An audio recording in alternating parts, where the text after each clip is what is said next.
Hello everyone, my name is Tanya and this is podcast Mind Your Language. And why am I talking English? Why am I not using Russian? Yes, this episode is in English because I have a guest from France. But first of all, check if you follow this channel, if you follow this podcast, or whatever you're listening to us. Don't forget to press all the possible thumbs ups, likes, stars, whatever, because it's very important.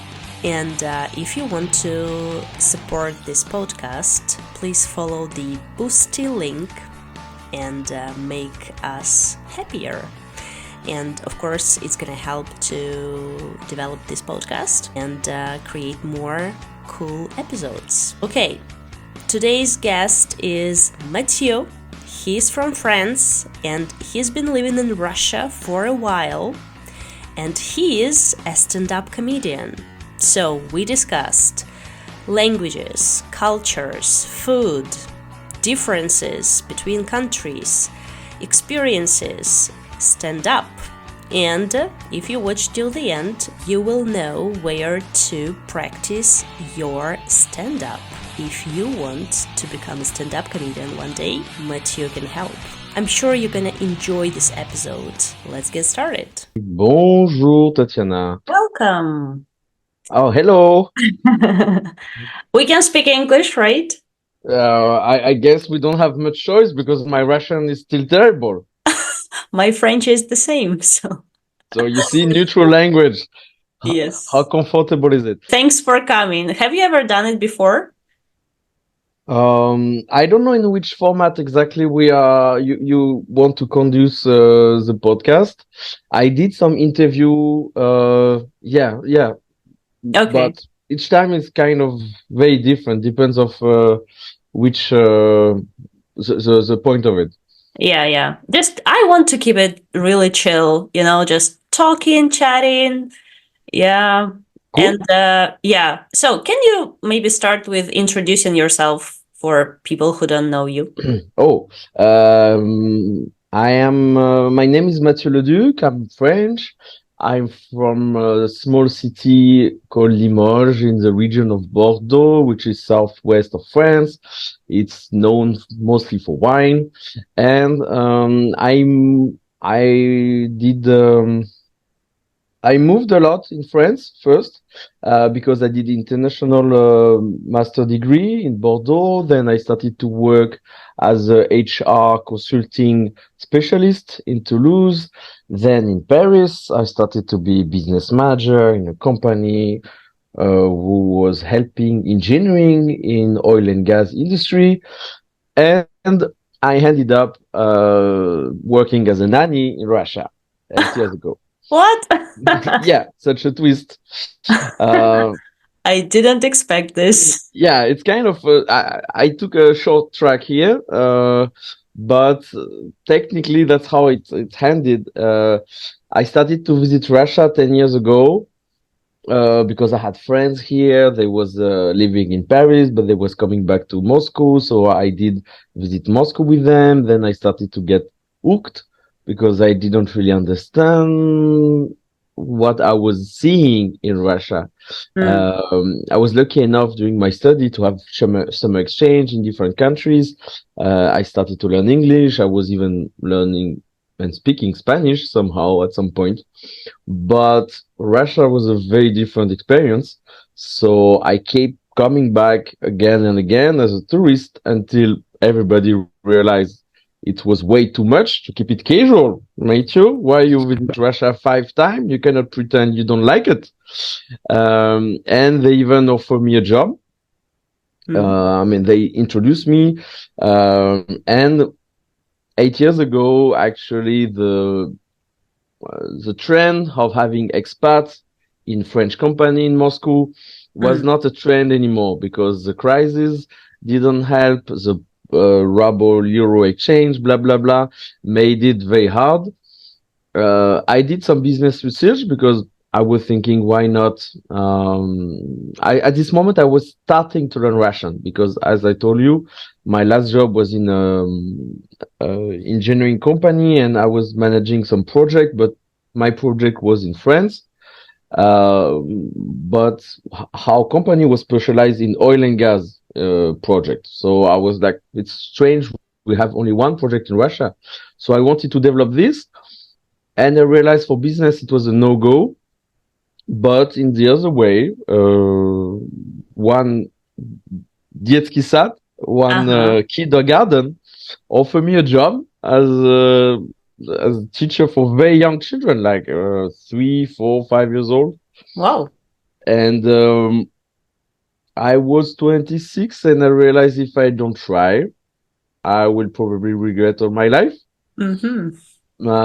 Because I had this frustration of having an international master degree of international business, working in an international company, living my best life in Paris, but nothing international is my best life. It was. So this opportunity to move in Russia, I took it. And this 1 year turned into a second year. Because my first year was crazy. It was very intense. It was a lot of work, but I didn't, I mean, maybe at this time it was hard work because it was kindergarten in Rublovka, which is a very specific. Oh. Yeah. I don't know how much the audience who is listening the podcast, but Rublovka is a very specific place in Moscow. Yeah. I mean, all Russians know what it is. Yeah. If people are not Russian, they should understand easily that in Rublovka live the 1% wealthy Russians. It's a very specific place outside of any imagination.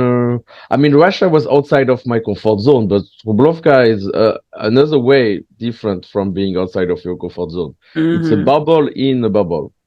But anyway, yeah. And after 1 year in this kindergarten, one family hired me to be not a teacher but a personal governor. So I said nanny because it's funny and people understood straight away. It's young children and it's not teaching because I'm not teaching. I'm not a teacher by education. That's why when people offer me this job, I was so surprised. I have no education as a teacher. I'm just a native speaker. I speak French very well, but I have no diploma to show it. So, so it was weird. But then as a governor, I worked just for one family with 1 or 2 children. Because the first family had 2 children, it went wrong after 6 months. Then I found a second family. It went very good for 3 years, even more than 3 years. Now the same. I have I work with one family, 1 children. It's been many years. It's going amazingly. We have very good connection. I'm very happy with my job. I'm so happy with this job that 2 years ago, when the situation became much harder in Russia, I decided to try staying.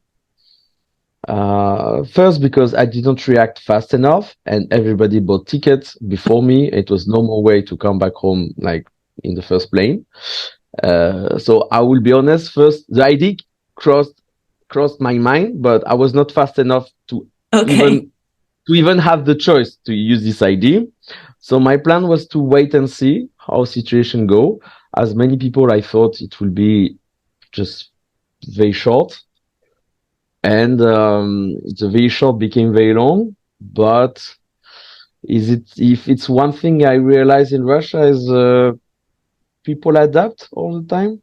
Oh, yeah. Survive. I won't say I'm surviving. I know I'm totally conscious. I have a totally spoiled life in Moscow. Really? Yeah, I'm spoiled. I'm really spoiled. I mean, I know I have a very good quality of life. It's not flexing, but I realize it every day. Usually people ask me if I love Russia.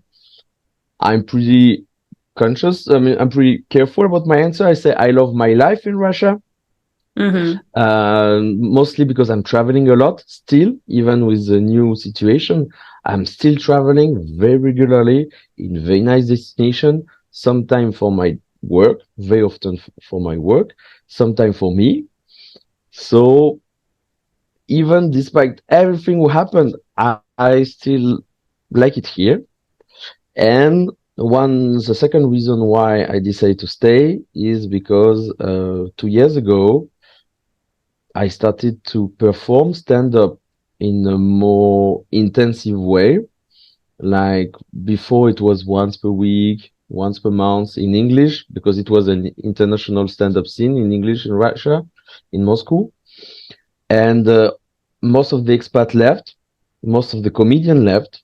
So it was only few of us who decided to keep it up, to to start from the beginning because the previous organization left, so we had to start from the beginning, the marketing, the promotion of the show, etc.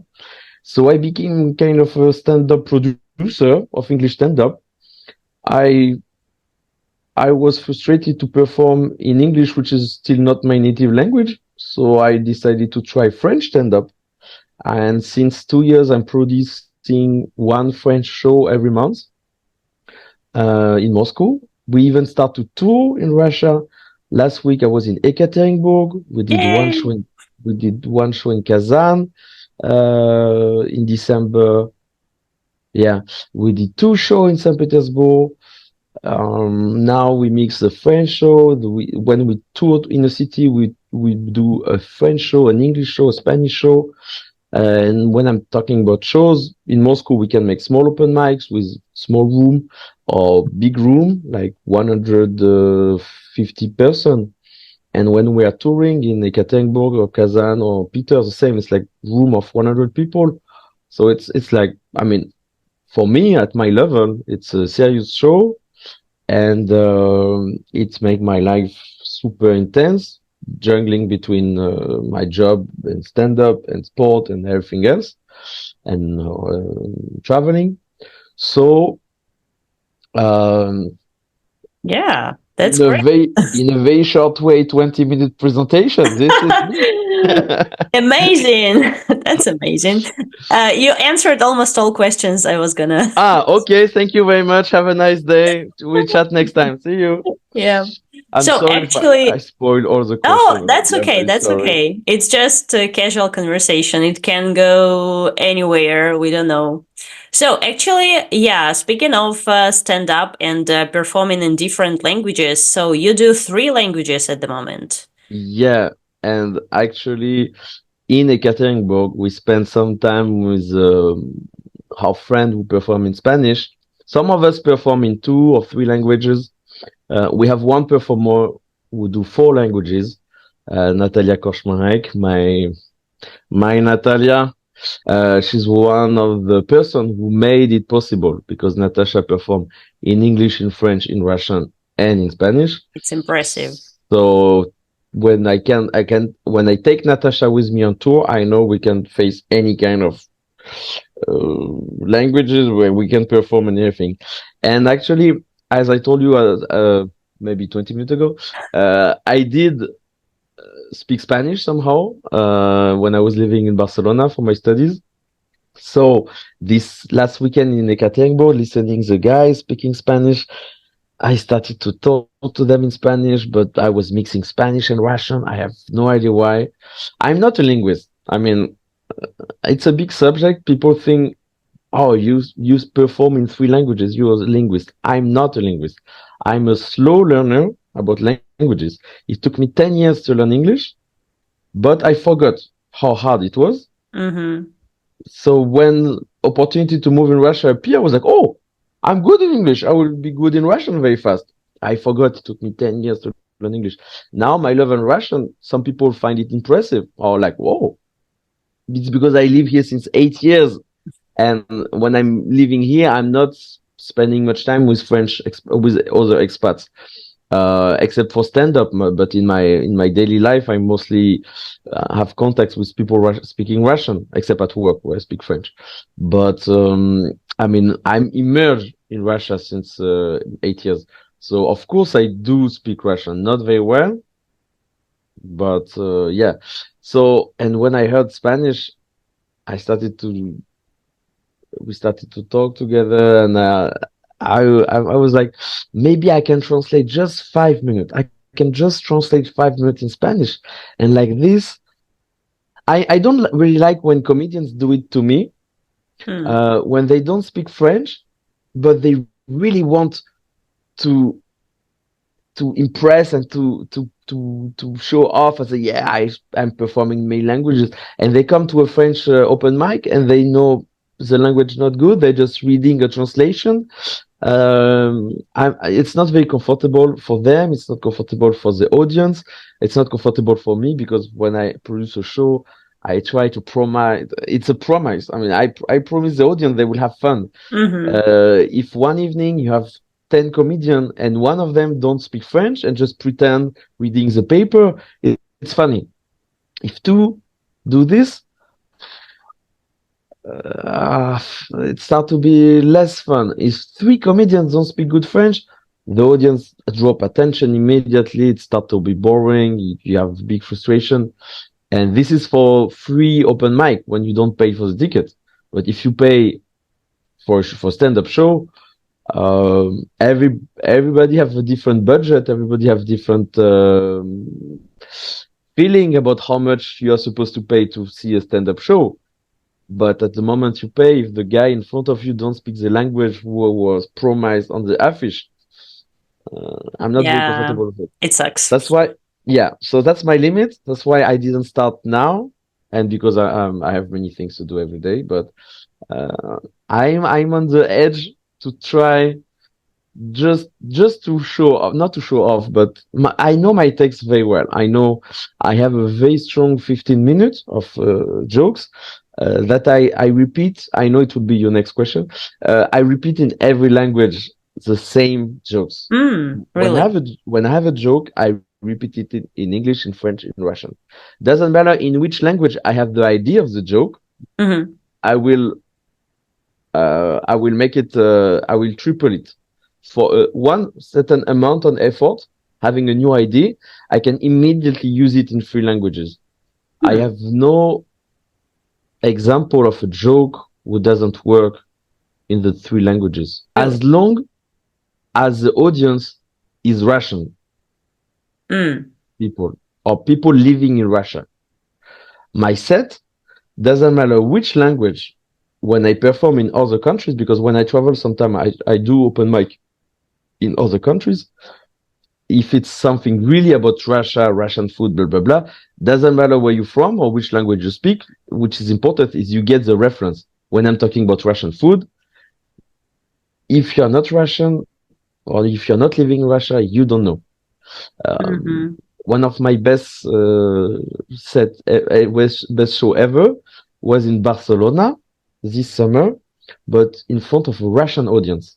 Russian stand-up in Barcelona. They do it once per month, which is very funny because Russian stand-up in Barcelona make me think a lot about French stand-up in Moscow. We have nearly the same organization problem. We are very similar. And I'm in Barcelona. I see this Russian show. I'm like, I was very excited, and it was even better than I expected. The room was very small, not so many people, but full packed, and electric energy of Russians in Barcelona ready to use any excuse to burst in laugh. Like every little jokes was good for them to finally release many pressure, many frustration, many stress, etc. So yeah, it was cool. Yeah. Well, so the point is to make jokes about something that people can relate to. Yeah, and since I started, I was performing regularly, but since I perform in Russian, which I started like 6 months ago, I started to perform really regularly. And I changed. I even participated some casting for TNT.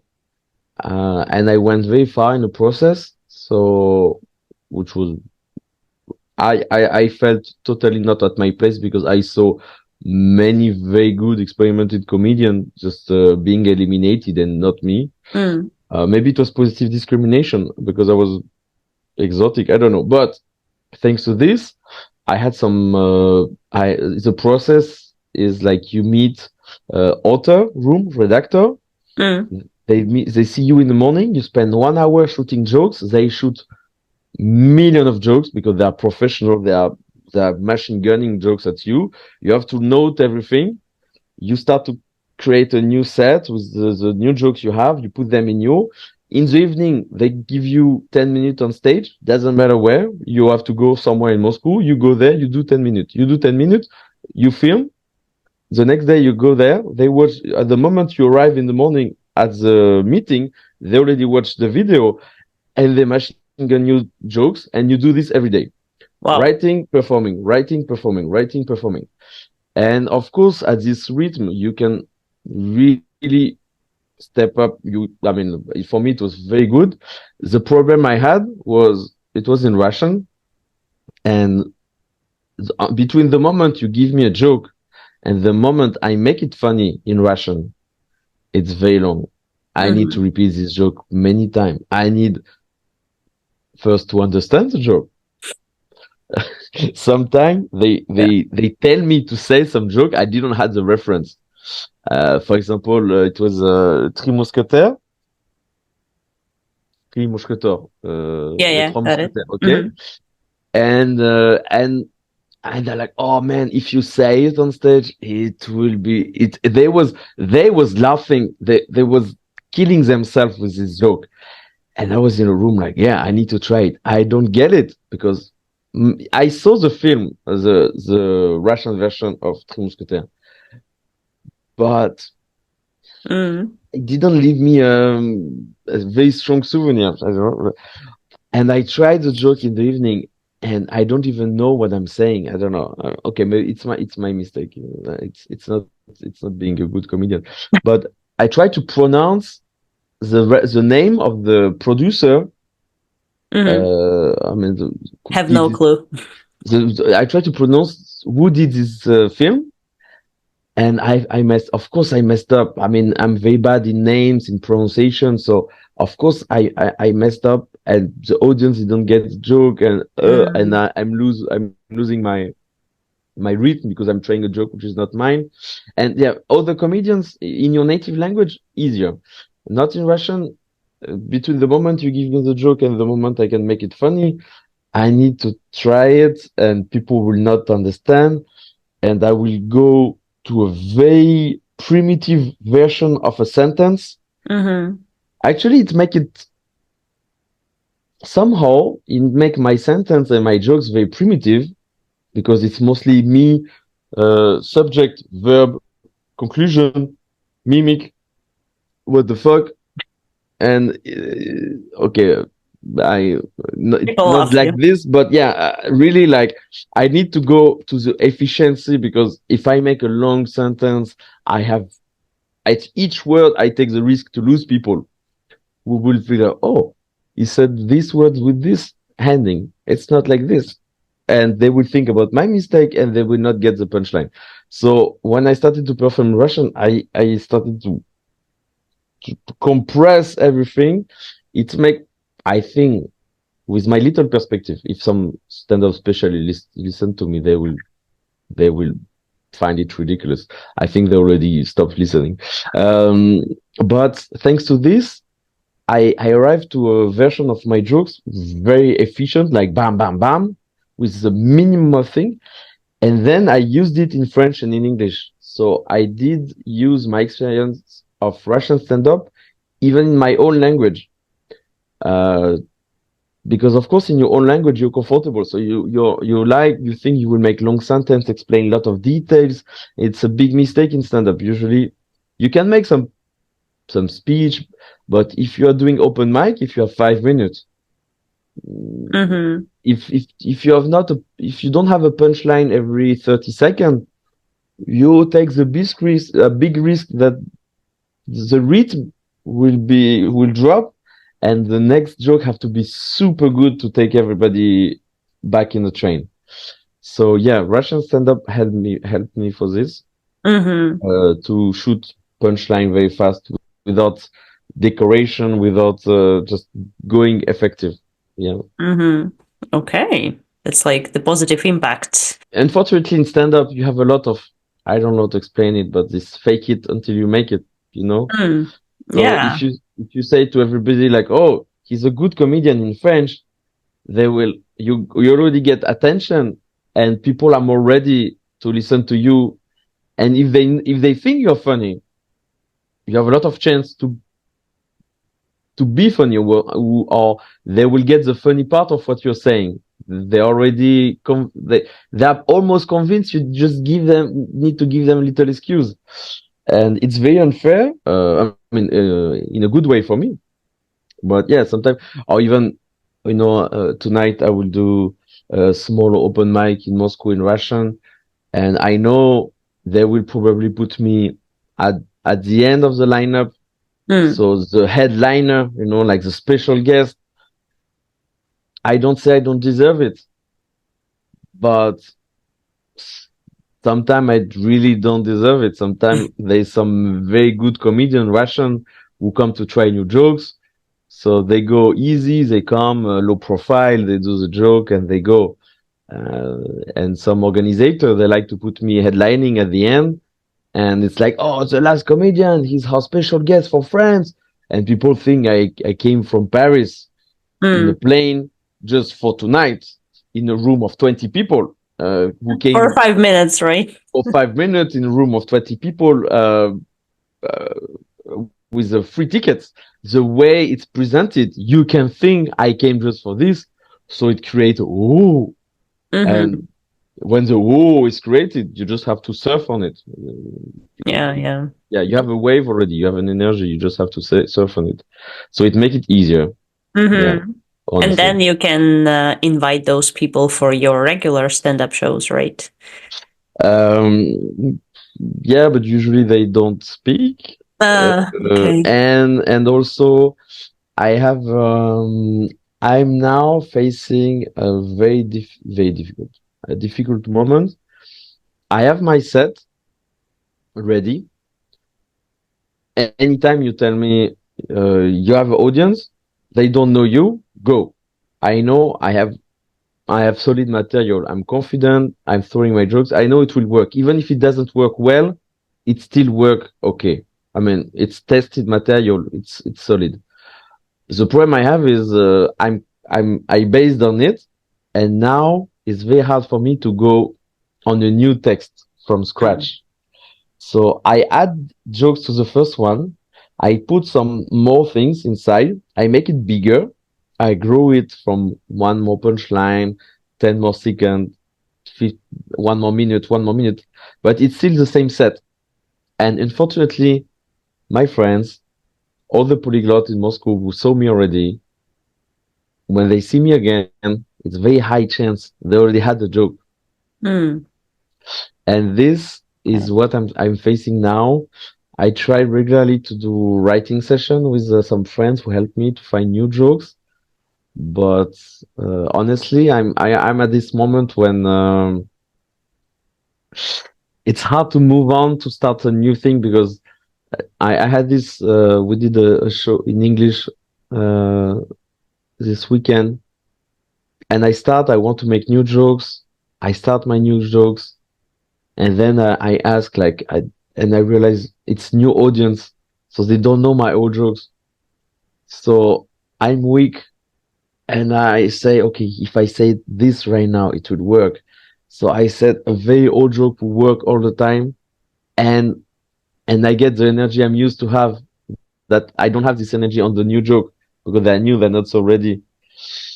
It's very hard. Mm-hmm. It's very hard. Okay. I think once I even created a show where the rules was if the audience already heard the joke, you have to drink. Oh, wow. Yeah. Drinking So game. drinking game. So I was on stage with shots, and if I said a joke people knew, if they shout like I heard it before or something, or just drink, I had to drink because I it was a joke they knew already.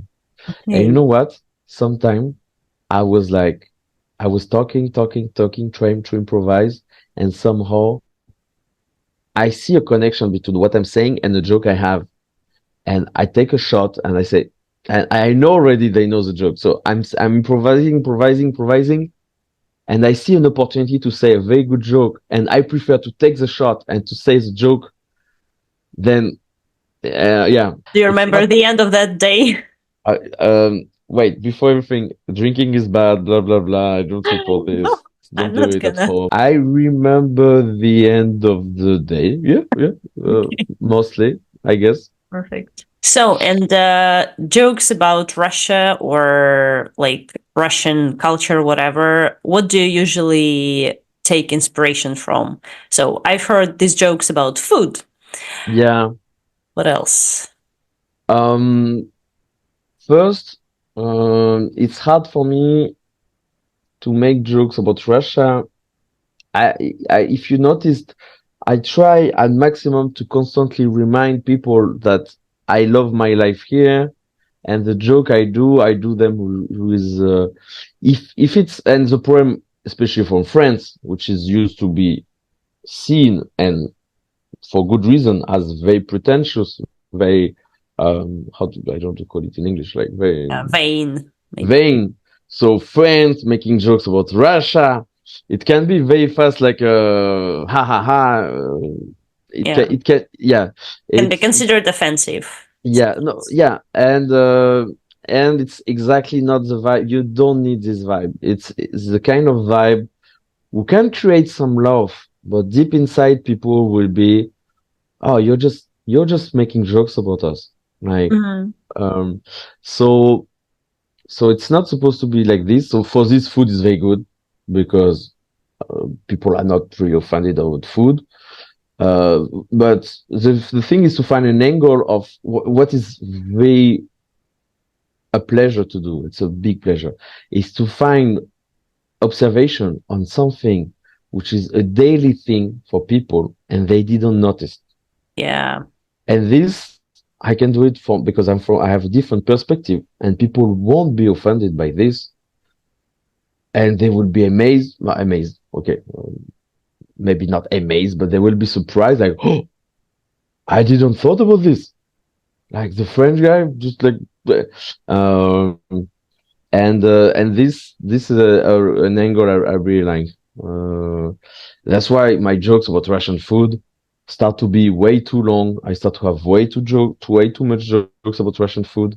I feel like I'm a Michelin guide of stand-up. I mean, when people ask me if I like sirniki, and I try to explain them very diplomatically that it's okay, but it's not wow.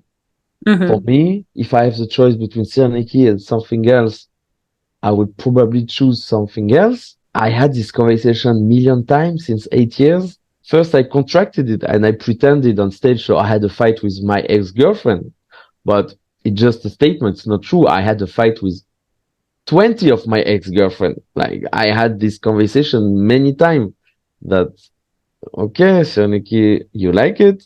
I don't understand why you like it so much.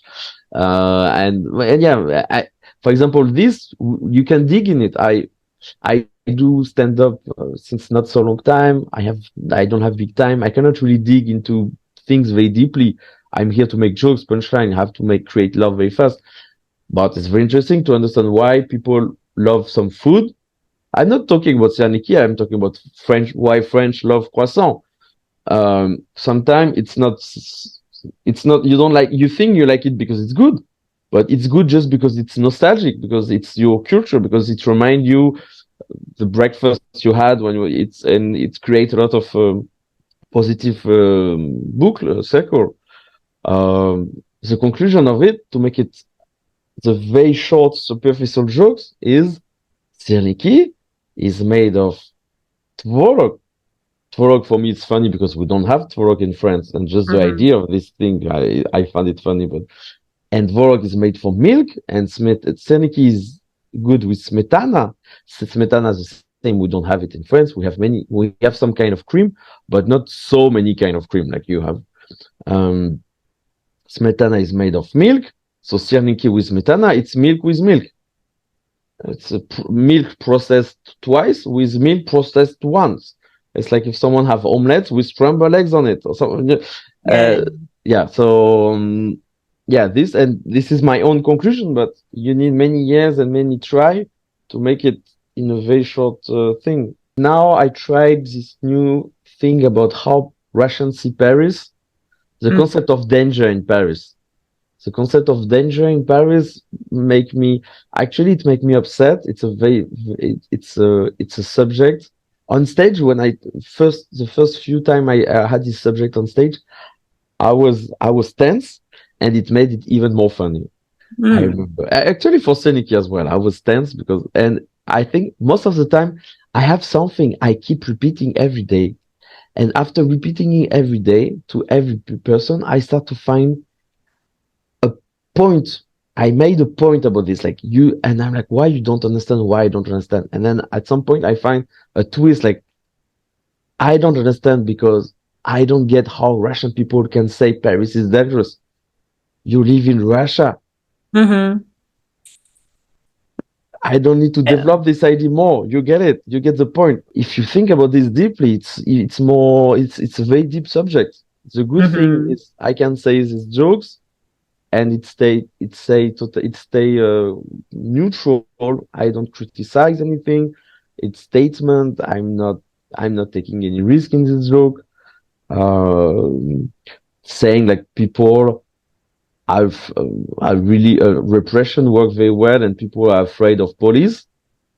That's what repression is made from in every country. So it's not a crazy statement. You can say it everywhere. In US, you have to be very careful of the police as well.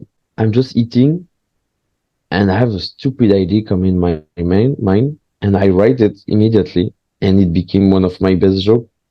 Vinograd is a city. Oh, yeah, yeah. I'm not proud of this joke because it's really easy, But but yeah, I mean, it makes sense because of this ending. yeah, yeah. Yeah, you see, so nothing very sophisticated. But one day I had this idea, Mm-hmm. and thanks, I had the reflex to write it on my phone. And I was like, wow, it's amazing. I mean, it's amazing. Like, I will use it for sure. So sometimes, yeah, it's just something passing through your mind. Mm-hmm. And usually it works better than stay. Sometimes I work for a very long time and I'm trying to develop something and I'm writing and I'm developing a subject, and it's paragraph and paragraph of things and nothing come. I think I now, because you ask and we take time to talk about this, I think the best joke I had came was flying, and just you catch them and you write them. Mm-hmm. That's why one of the first advice is always to write something. If it's coming, just write it straight away. Yeah. Then when you reread it, maybe it makes no sense. Maybe it's ridiculous. Maybe it's shameful. Maybe it's cringe. But at least if it was good, you had it somewhere. You have it somewhere. Yeah, that's good advice for everything, like taking notes. Yeah. Actually, yeah, not only for stand up, you're right. You're right. And how about this work with kids? I mean, it's a good resource for jokes. Nope. In theory, yes. In practice, first I have one joke about my work, and even this joke I had to twist it because I have a giant respect for my clients, the family I'm working for, and it's a lot of privacy required, and I have a giant respect. I don't want to take any risk of offending them if they listen this joke. And even twice they came to my shows, uh, which was terrible shows because they was in a room, so I was very stressed. But yeah, no, I cannot talk about children, about my job. I don't want to talk about my job. And the problem about this is even if I wanted, even if I had an angle, funny, as we said, you have to keep people being able to refer to this. So not everybody have children, and nobody is a nanny. I feel so spoiled with my job. if I start to talk about my job, it puts me in a position where I feel like I'm looking people from up, and immediately it became me roasting people or me being flexing, Mm-hmm. and they cannot relate to this, and they will immediately have this reflex of, oh, okay, you lucky, you funny, you rich, you blah blah, you okay, enjoy, super. But why you need stand up for this? Like, why are you here talking with us if you are so different from us? Mm. Uh, for example, I will give you an example. So I'm doing this joke about my job. I said that I'm a nanny, but I'm not a classic nanny. Sometimes I work in Dubai, in Maldives, in Seychelles, in Los Angeles. And when I start to say I'm a nanny, sometimes some people react in the room like, hey, me too, we are colleagues, and like this. And then I finish the joke. I say, no, we are not the same because I work in Dubai, in Maldives, in Seychelles. It's funny at the moment if I do it nice with a smile, and but it can be offensive. Like this person in the room can be Yeah. offensive and say, well, fuck you. I'm like, okay, you think you're better than me? Uh, it it can be funny, but it can be offensive. And you see, the joke have to finish here because if I develop this, it's just me flexing. Mm-hmm. When I have this conversation every day, I know very fast the question will be like, what's your client do in your life, how much money you do, blah blah blah, which is not funny topics. So, Mm-hmm. job, I didn't find efficient angle to talk about my job, and I'm not really digging into these topics. Are people in Moscow or other Russian cities ready to get this experience, like having this stand up in French, English, Spanish? The hardest thing, it's not the language barrier. The hardest thing is the stand-up barrier, the stand-up culture barrier. We had this in Ekaterinburg, actually. It was really easy. And I had this like in 2 hours, in 3 hours different, I saw the two different rooms. French stand-up came polyglots, people passionate about French language.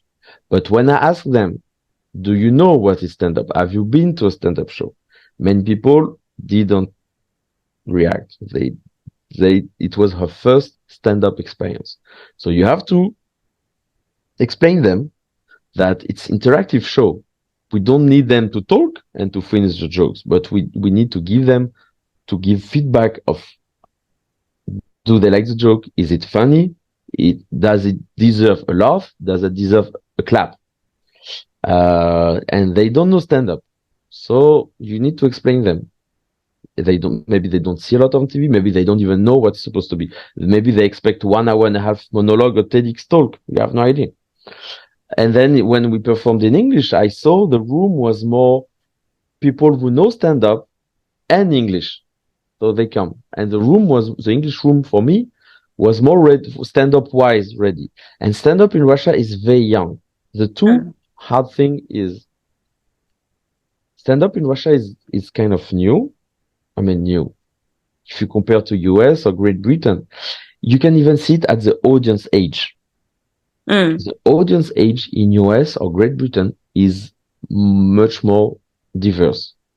One of the maybe the most famous stand-up festival ever, it's called Fringe Festival. It's in Edinburgh, in Scotland. And every international comedians who go there come back with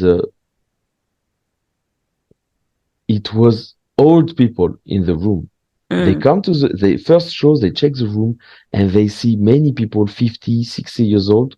And most of the comedians are shocked because we are not used to this in other countries. But in native English speaking country, stand-up is much more deep inside in a culture. It's older. So some people liked stand-up when they were 20. Now they are 60. They still come to shows. In Russia, 20, 30 maximum. Some people 40. If you have 50 years old guy, usually they come here to drink. Oh, and they stay. But so those people who are 20 years old who see stand up right now, in 40 years, maybe they will continue to watch stand-up in Russia, but we need one generation to make the switch. Yeah. And even in 40 years, I'm not sure stand-up will be as popular in Russia as it's in US right now. I'm not even talking about the language. I'm talking about the idea of watching someone making jokes on stage. The second thing is, and it's a very cliche thing, and I'm stepping on some maybe racist, stereotypical thing, but many Russian people in stand-up think it's a battle between you and them. Like you are trying to make them laugh and they will try not to. Some people really take it like poker face, cross ham, and like, Show me it's what good. you got. It's good, but I prefer the first guy. Okay, not bad. I'm very funny too. I mean, the idea of if you smile, it means you're weak. We don't smile a lot because it's weird to smile to a stranger. Blah blah blah. It's a cliche, but it comes from somewhere. People are usually more close, Yeah. physically. It's true. Yeah, so it's harder. Okay, let's make it a big line, a big statement. It's harder to make a Russian laugh, like bursting in laugh, to get to this point. It's harder. Sometimes even me, I'm laughing. I don't say I'm pushing my laugh. It's not a fake laugh, but I'm happy to share my laugh. I don't know how to explain. Yeah, Russian looks stand up sometimes more like the same way they watch it like on TV. So they are spectate, and sometimes they like it, and they tell you at the end. You see someone like this, half an hour, no reaction. He come at the end, say, "Very good, thank you very much." You say, "Did you like it? So why you looked at me for half an hour like you want to kill me?" Like, and yeah, there's this thing. There's this thing. I was really, when I started stand up in Russian, I was amazed that every host of the evening at the beginning, when they give rules, don't turn off your phone, don't talk to each other, blah blah blah. Please laugh. Before this French stand-up, I was on the Russian one. It was my first time. Like I watched something on TV, but never been to this like offline. And yeah, there was like Russian stand-up, Russian comedians, Russian audience, but they also said this like, yeah, please, don't keep it inside. Laugh, We need please, it. applause. Do you think in US they even need to precise? I think in US it's more like, please shut up a little bit that I finish my joke. In US, if you watch American stand-up, you will see it. Especially if it's filmed in a cafe, big cafe, but crowded and with alcohol. You will see people start to share just at the setup of the joke. For example, they like the subject and they're like, yeah! They start to share and applause. You didn't do the joke. They already support the idea of the subject of the joke. Okay, I'm in America. I say, I love American food. Some people, if the atmosphere is good, if people are in a nice mood, they will start to applaud and say, yeah, American food, yeah. And they're ready for the joke to come. But they already are not, they interrupt you. There's a world between American reacting maybe a little bit too much for us European, and Russian sometimes reacting a lot, but inside. So yeah, there's a middle ground of it. Yeah, so this is the second. Yeah, it can make it a little bit harder. Yeah. Wow. I thought like the language would be the problem, but actually this whole stand-up experience, like the lack of it, this is the problem. And even if you think about stand-up, American stand-up, French stand-up, and Russian stand-up have very two different industrial organization, very different. In America, you have some comedians, professional comedians, super good with giant set. They are touring since 40 years. They are touring all around US. Every day they change wheels. They do show. Blah, blah, blah. They are very funny, but they're not famous. But they're funny. And they are paid. They are professional. It's a job. You can be paid to do some gig. You do some gig for bar. You do some gig for universities, for company. You do some gig and you're paid for it. But you're not famous. In Russia, if you're paid, you have to be famous first. Mm-hmm.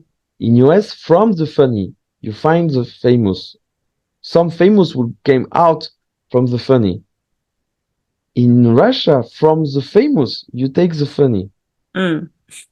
The culture of stand-up is more online so far. Yeah. If in Russia, if you say to someone who don't know what is stand-up, you try to explain. It's like, oh, yeah, I know. It's VKN. Kevin. Kevin. Oh, sorry. It's Kevin. Oh, I know. It's CBD. Что бля дальше? I know. Oh, yeah. A comedian. Yeah, on YouTube. Many people in Russia know stand-up with YouTube. But it's so strange. Like, Mikhail Zadorny or Evgeny Petrosyan, they used to be so popular here and they performed in concert halls and it was shown on TV and a lot of people came to the concerts and it's like this old style, old-fashioned, I don't know, stand-up. Actually, they were not called stand-up comedians, but they were just like, okay. In France, we called it one-man show before stand-up. One-man show.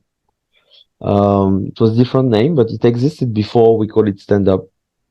Yeah, in Russia. I heard in Russia as well. Yeah. But which it's weird that, I had once a guy come and say, stand-up. He said, you have this in US as well? You have stand-up in US? I said, even the name, it's not Russian. And really, I met someone who was like, oh, you have the same? How can you, I'm sorry, but how can you not know?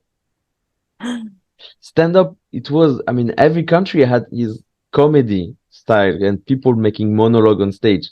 The difference between comedy and stand-up, for example, is stand-up, you talk with people and you don't create character. Comedy, you make a lot of sketch, you make personage, impressions, or things like this. This is one of the big difference. Stand-up, it was democratized in US. Everybody had stand-up everywhere in the world, but US made the stand-up as a very popular thing. So you cannot. I'm really surprised when people talk about stand-up, they don't even connect it to the history of stand-up, which cannot be. You cannot forget American stand-up when you talk about stand-up. Yeah. Some English words are so incorporated into Russian language, so people never think. And when you start pointing out at this, they, really, like manager, because they manage people. That's why we call them this way. But we have the same, we had this in, more specifically about stand-up. Stand-up, it's so about English language that when we do French stand-up in Moscow, I'm struggling to use French words just to make the poster. Stand-up français open mic. We have 5 words, one in French. How can you explain to people it's in French? Open mic in French would be scène ouverte. Scène ouverte. It's when you say scène ouverte, technically it's like scène ouverte in French refer to a cabaret where everybody can come and dance, and the next guy will sing someone, and the next guy will be a clown. This is scène ouverte. So if I do a show in Moscow and I call it scène ouverte, I'm afraid people come to me and ask me if they can go on stage shoot for a song. And stand-up, it's stand-up. It's hard to translate. If you call it comedy, comedy is larger than stand-up. Stand-up is a genre of comedy. So yeah, and set-up punchline. Yeah. I explain to comedians. We spend hours doing workshop, writing French jokes, speaking in French. Every 2 seconds, I'm like, oh, this is your setup. Non, pardon, ça c'est ton setup. Ça c'est ta punchline. Il te faut un twist. Alors, est-ce qu'on a préparé la setlist? I think someone who don't speak French can understand 50% of my conversation about stand-up, even if I'm speaking French. Yeah, it's very English deep. words are everywhere. Stand up, it's just one of the examples, but in fact, they are everywhere. So we just never notice. I'm not a good chef, but if you talk about kitchen, you have French word everywhere. If you talk about restaurant, cuisine, you have French word everywhere. It's true. Because the culture of gastronomy was very democratized at one moment of the history where French aristocracy was very popular and an example for many aristocracy in the world. Not even restaurants like bordure, trottoir, jalousie. Yeah, architecture as well. Yeah, you're right. Yeah, so some language have some sector activity. Science is really about Latin because during this time they made so big progress that they democratize vocabulary who stayed. I mean, yeah, so it's interesting. In every sphere you can find one or two very big language who was dominating the sphere at some point, and then the language stayed very connected to the discipline. Yeah, right. I don't think about examples where Russian took some important role. Maybe spaceships like Sputnik, but not so much. Actually, the problem with this is cosmonaut. You don't meet cosmonauts every day. Yeah. And they are not really talkative about their job. When they come back home, they don't want to talk about how it was in the international station. I've never met them. You see? They are very shy person. They don't want to flex. Yeah. I think they all have to learn Russian.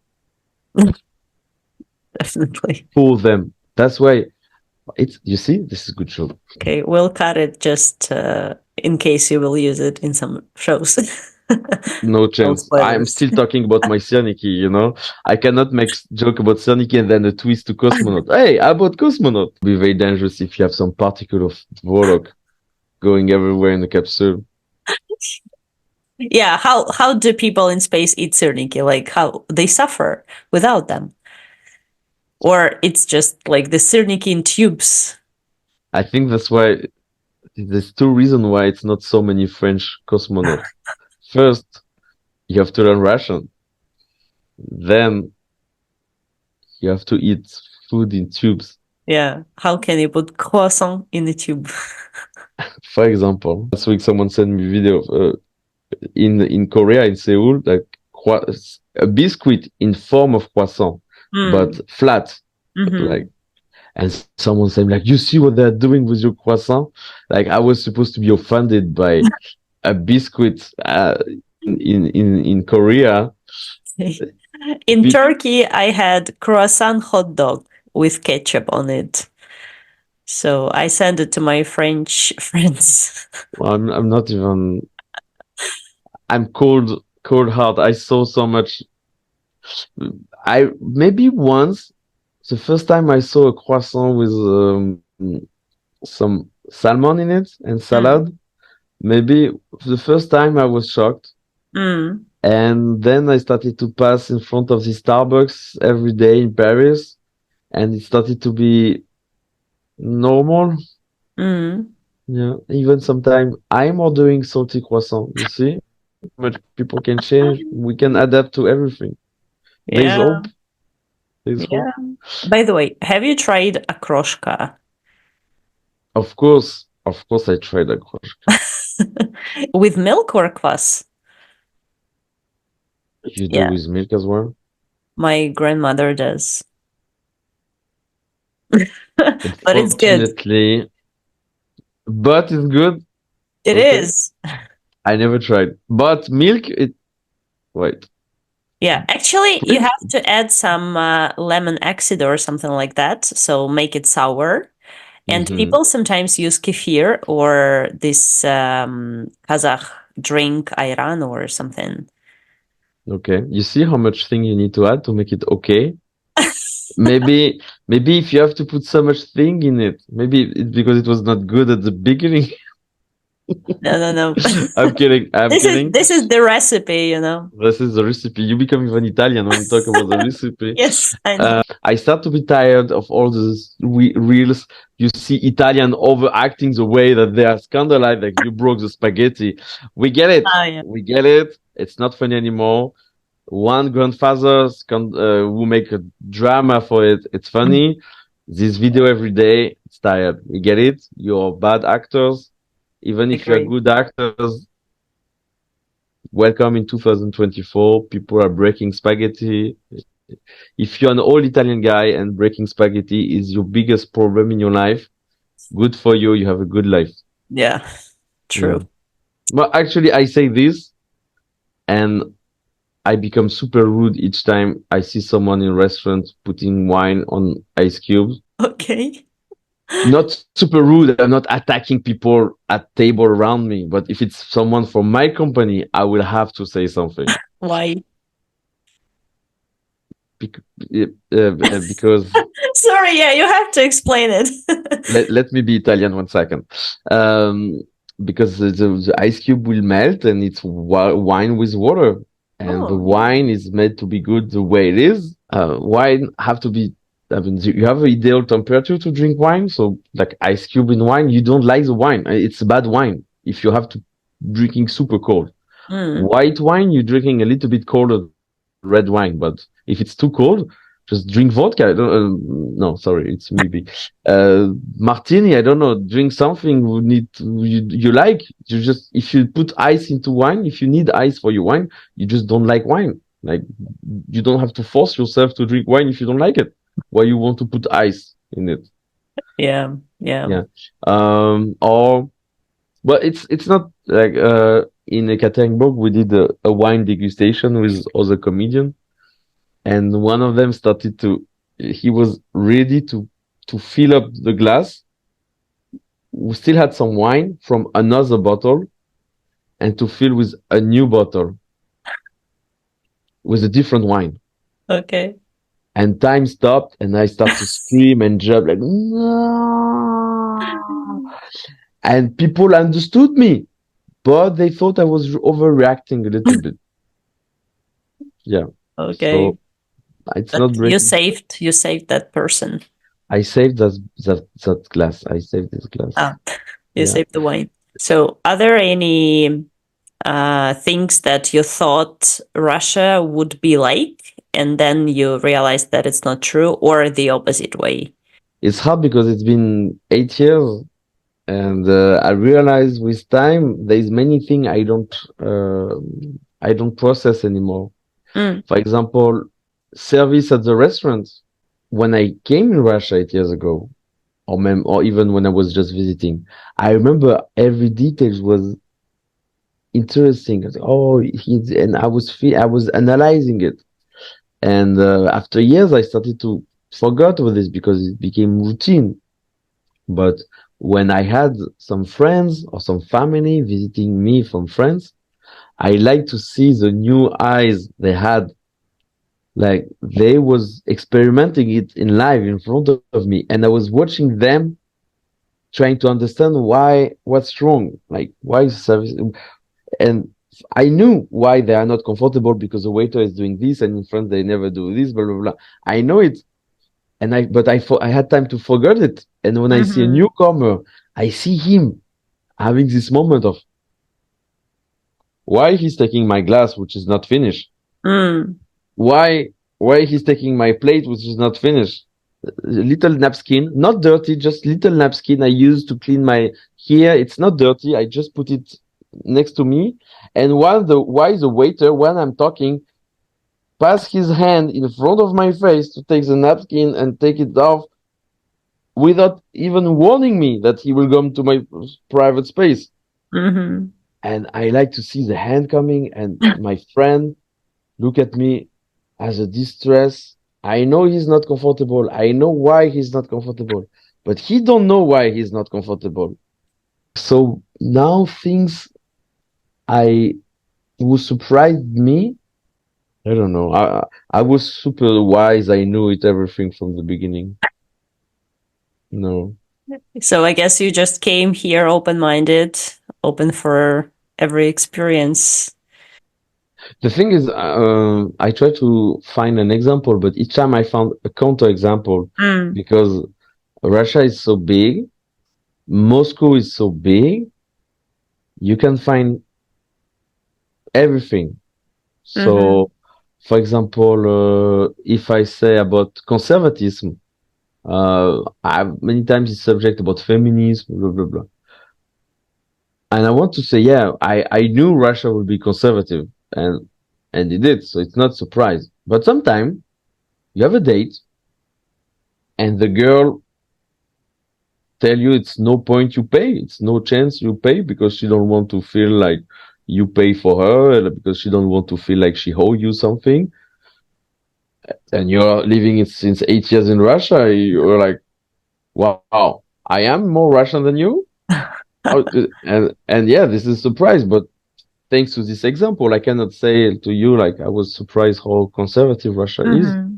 because you always find a counterexample. And do you feel the difference between Moscow and other cities? Yes, in a way that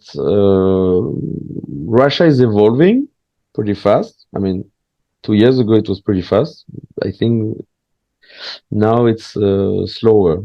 So when I call evolution, fortunately, I'm calling Russia getting closer to Western standards of culture, of many things. Oh, I know. I finally realized one thing. Moscow was more modern than I expected. For example, Mm. about documents, about online things like you can park your car, scan a QR code, pay online. If you do a mistake, you receive it online. You everything. This is the tax system, like all my documente. We don't Uh-huh. have my document in France, which is a shame because I'm like, fuck, in Russian, I'm not really about documents, so I hate this in both country. But still, I feel like this is something I was really not expected, especially since you see all the cliche about Russian bureaucracy in American movie, like the Soviet style of bureaucracy Mm-hmm. which you still have sometimes some people ask you to sign some documents of the documents, the certification of the certification with a stamp, with a Mm-hmm. string on it, and the string is 2024, and I believe a string to be sure the document is real. Yeah. Okay. Yeah. Uh, When it happens, it feels really weird, like even for I locals. I had the trouble translating my passport Mm. because some people didn't put the comma, and I have to do a new official translation of my passport because the comma is not good. It's a comma. But it matters. How? I don't How it who care? I mean, well, anyway, I guess I don't know if one day in France, I'm if you say to someone like, okay, I'm sorry, sir. No, if the guy in the office, if the document specialist tell you like, oh, there is no comma here. You need a comma. I was like, wait, do you mean I will have to go to an office, a notarian office, to make translation of the thing I already translated in front of you? Because a comma in France, I don't know how to explain, but I believe, maybe I'm wrong. I believe somehow the guy in front of you, he will feel so powerless Mm. that he cannot help you, that he is victim of a coma, and Mm-hmm. the coma is winning against him. He will feel so powerless of this. He will feel ashamed to lose against a coma.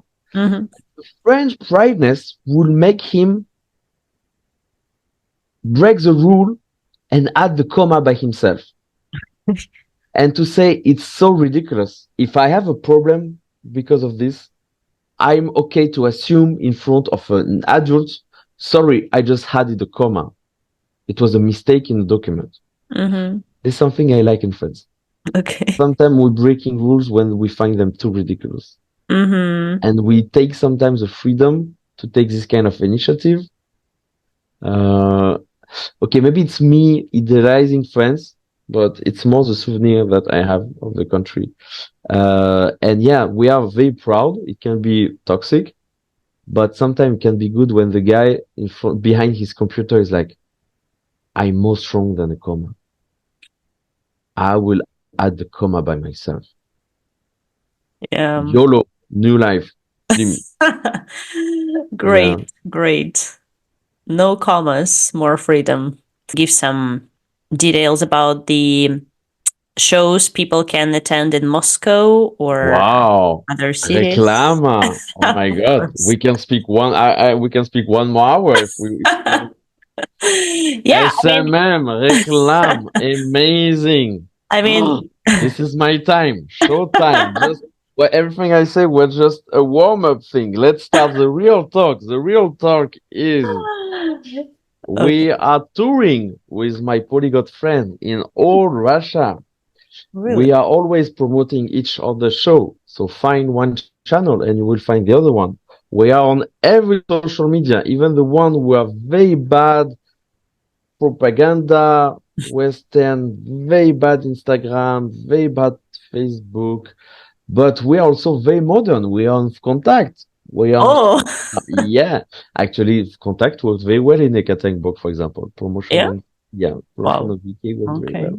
well. And if we start about English, because we are doing this podcast in English, the name of the organization, it was a temporary name 2 years ago, but it's still called Moscow English Comedy Events.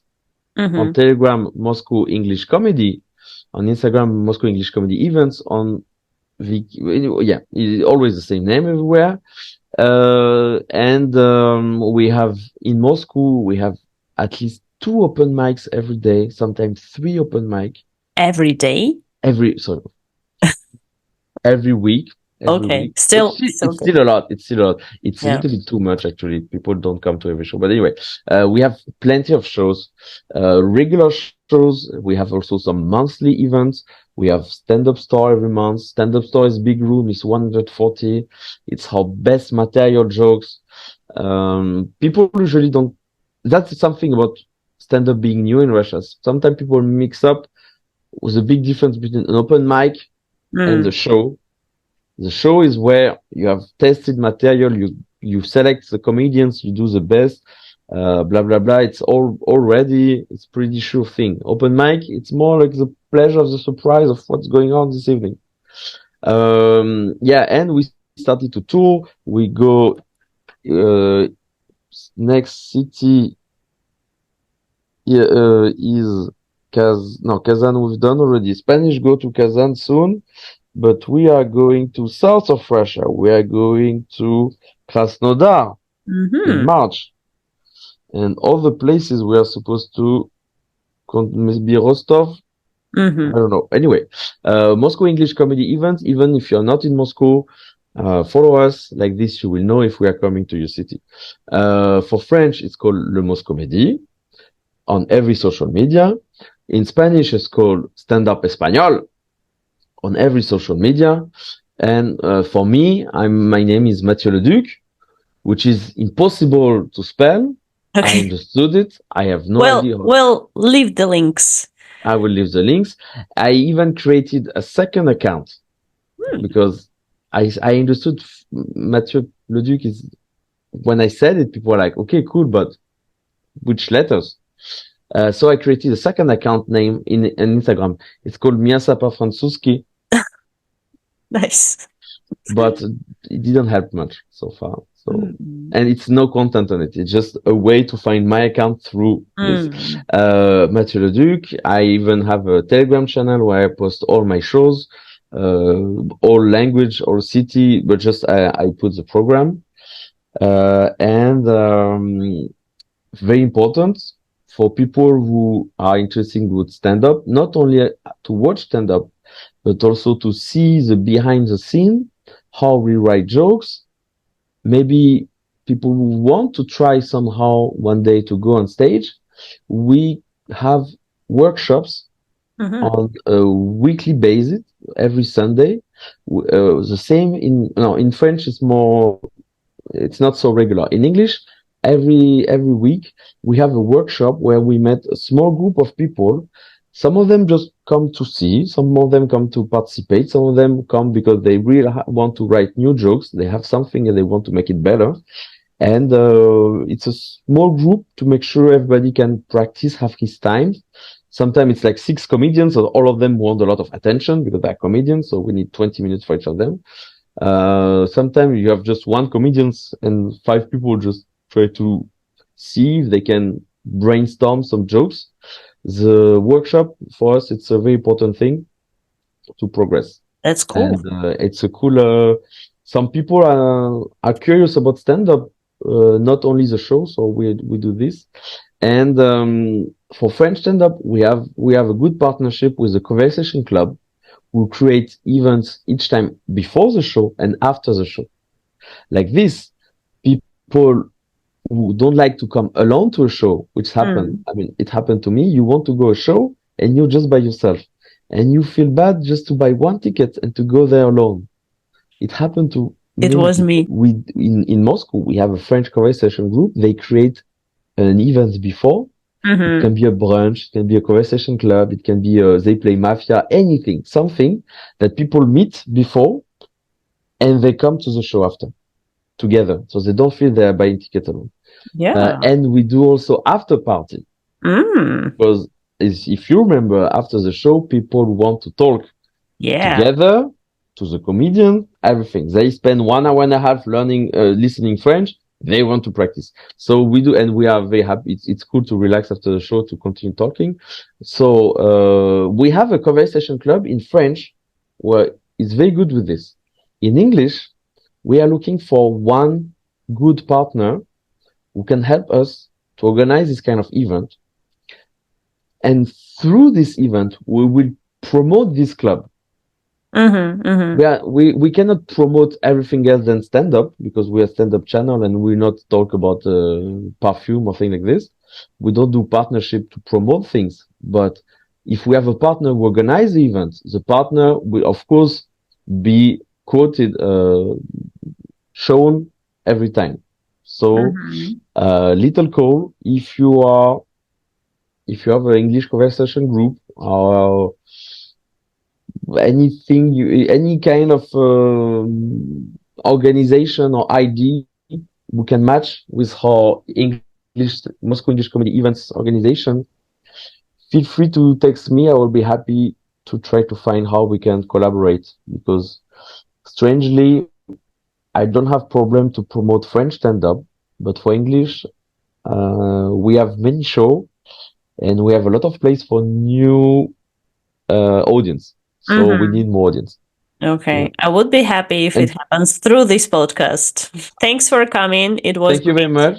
It was my pleasure as well. And see you.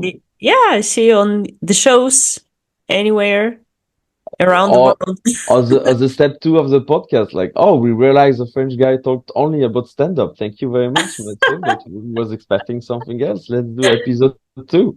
Thank you for listening. I'm sure you enjoyed this episode, but to let us know this, please leave the comments. It's really important to get your feedbacks.